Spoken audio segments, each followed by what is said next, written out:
आले बघा. अन्वी इथे बा.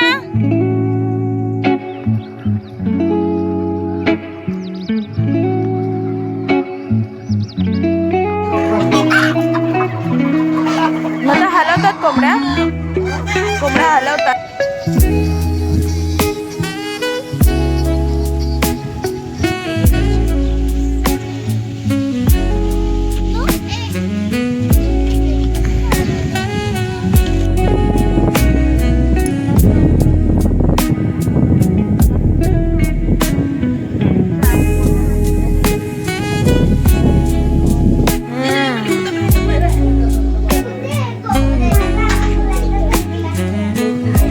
सो हाय हॅलो नमस्कार. तर वेलकम माझ्या नवीन एका ब्लॉगमध्ये. तुम्हाला मी लास्ट टाईम जसं सांगितलेलं मी गावी आली होते.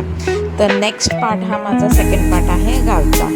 तर जसं की तुम्ही काल बघितल्याप्रमाणे आम्ही काल गावी उतरलो होतो आणि मस्तपैकी ही मॉर्निंग आहे आमची फर्स्ट डेची.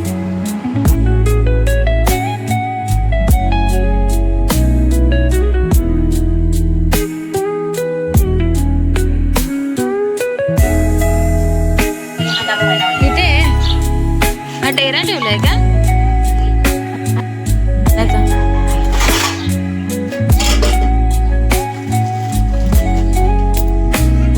तर असं काहीसं आहे माझ्या गावचं घर, म्हणजे माझ्या माहेरचं घर. तर कसं वाटतंय तुम्हाला?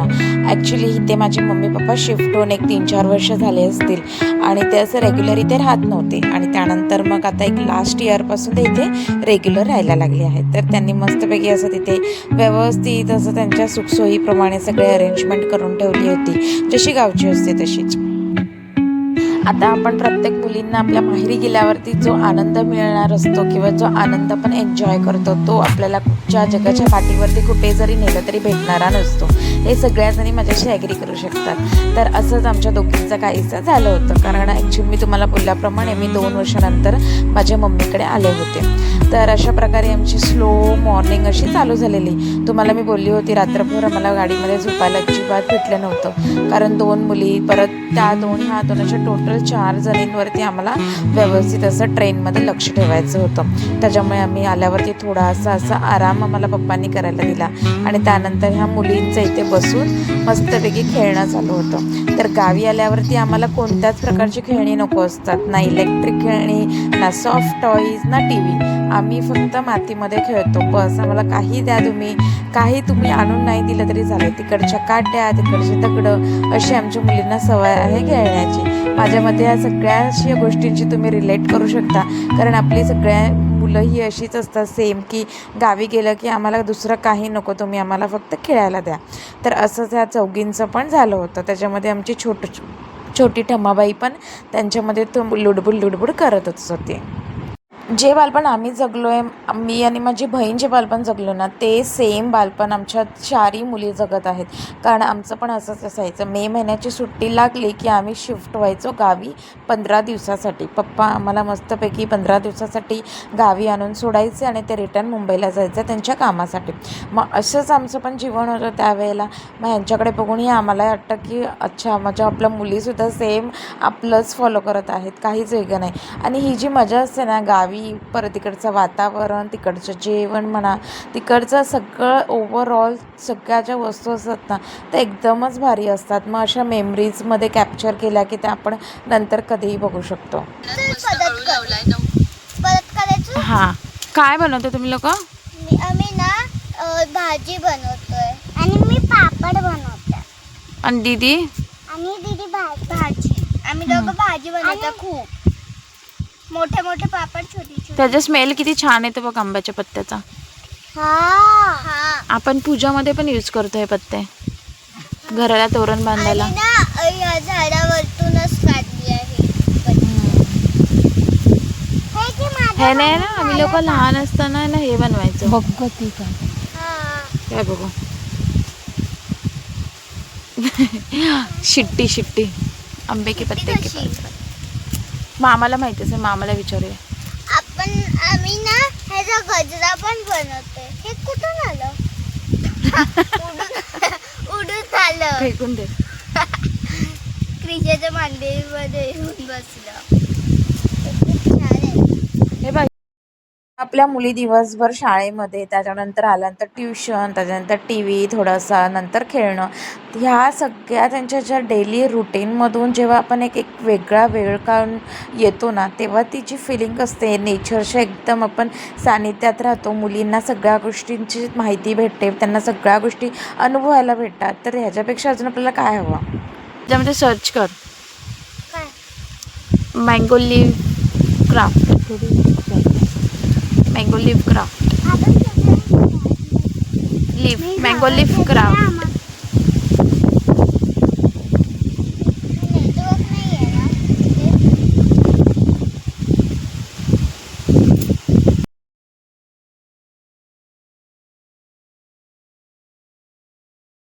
गावी गेल्यावरती ना असे मला एक्सपेरिमेंट करायला खूप आवडतात. आता चुलीवरचं जेवण तर आपल्याला इथे बनवायला भेटणारच नाही आहे मुंबईला, त्याच्यामुळे मग मी ट्राय करत असते ज्या गोष्टी नाही करायला भेटत तर त्या करायच्या करून, कारण आपल्याला तर काही इथे यायला भेटणार नाही रोज रोज किंवा प्रत्येक वर्षी. त्यामुळे मग जे नाही करायला भेटत ते मी पहिलं करायला घेते.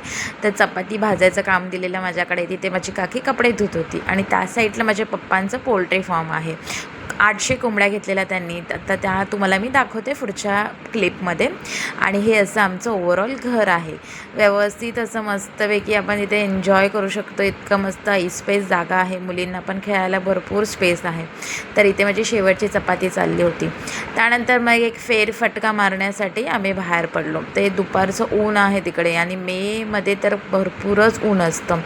तर तिथे आम्हाला आमचे काका करत होते, देवाला त्यांना कोंबडा दाखवायचा होता.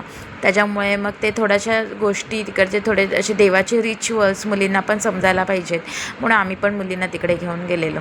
ॲक्च्युली बहुतेक जणांना माहितीच असेल जे आपण कोंबडा देतो देवाला वगैरे, तर त्या टाईपचंच आमच्या घराचं होतं.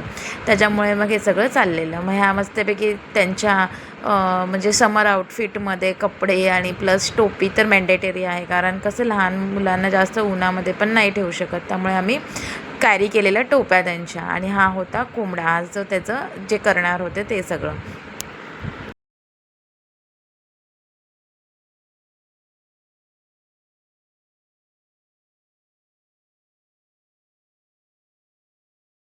होता बोलला तू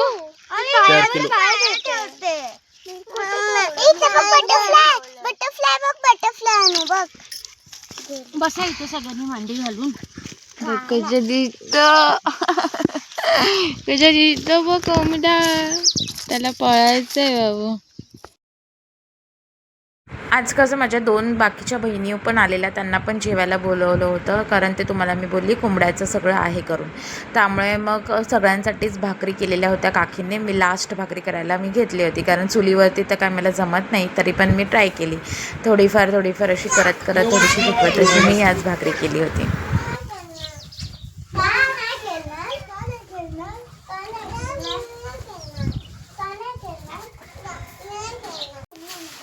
मालकीन बी फुगली भाकर बी फुगली.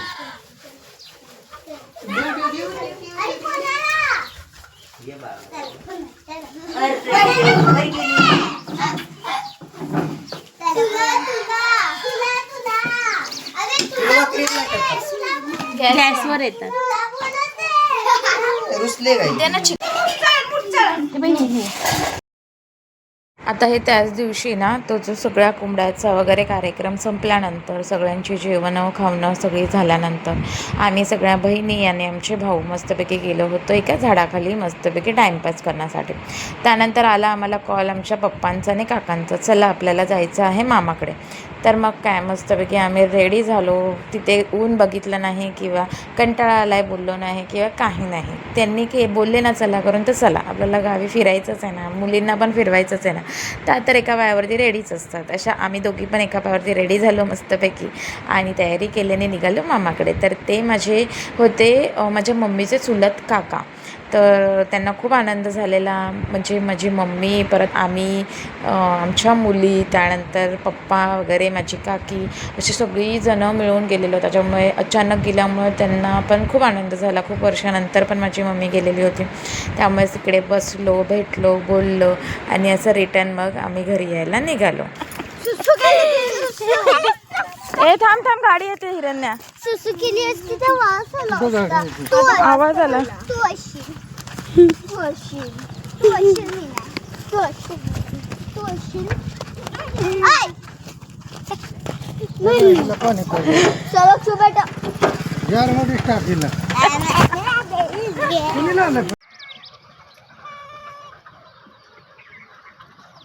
मग मस्तपैकी असा दिवस एंड झाला आणि मी तुम्हाला बोललेली पप्पांचं पोल्ट्री फार्म आहे, तर हे असं त्यांनी छोटंसं घरगुती असं स्टार्ट केलं आहे. त्यांना इफ सफिशियंट पैसे भेटतात महिन्याला तरीसुद्धा आम्ही त्यांना बोलतो की नका तुम्ही उगाच जीवाचे हाल करू आणि प्लस तुम्ही आरामशीर गावी राहा. पण नाही, त्यांना काही गावी स्वस्त बसवत नाही, ते काही ना काही उद्योगपाणी करतच असतात. तर त्याच प्रकारचं असं एक त्यांनी हे पोल्ट्री फार्म ओपन केलं होतं गावाला. तर व्यवस्थित मस्तपैकी त्याने मेंटेन ठेवलं होतं, छान प्रकारे त्यांची काळजी घेत होते आणि त्यांच्यापरीने जेवढं जमतं तेवढं करत होते. तर अशा प्रकारे ह्या त्यांनी कोंबड्या पाळल्या होत्या. त्या पण आता थोड्या एक 2-3 महिन्यानंतर त्यांना विकायच्या होत्या आणि प्लस ते अंडी पण देत होते. मुलींना तर काय मस्तच झालं, सगळंच म्हणजे गावठी अंडी वगैरे मस्त खुराक त्यांना भेटला होता. तर कसा वाटला तुम्हाला माझा फर्स्ट आणि हा सेकंड पार्ट माझ्या व्लॉगचा, गावचे व्लॉग? तर मला नक्की तुम्ही कमेंट करून सांगा. मग आमच्या मुली निघालेल्या आमच्या दुसऱ्या काकांच्या घरी, तर तिथे त्यांची थोडीफार धमाल मस्ती चाललेली. तर असे माझे व्लॉग होते. तुम्हाला नक्की आवडले असेल तर लाईक करा, शेअर करा आणि कमेंट करा. बेल आयकॉनवरती प्रेस केल्यावरती तुम्हाला माझे अपकमिंग ब्लॉगसुद्धा बघायला भेटतील. तर चला, तर मग उद्या भेटते मी तुम्हाला माझ्या नवीन एका ब्लॉगसोबत. तोपर्यंत बाय.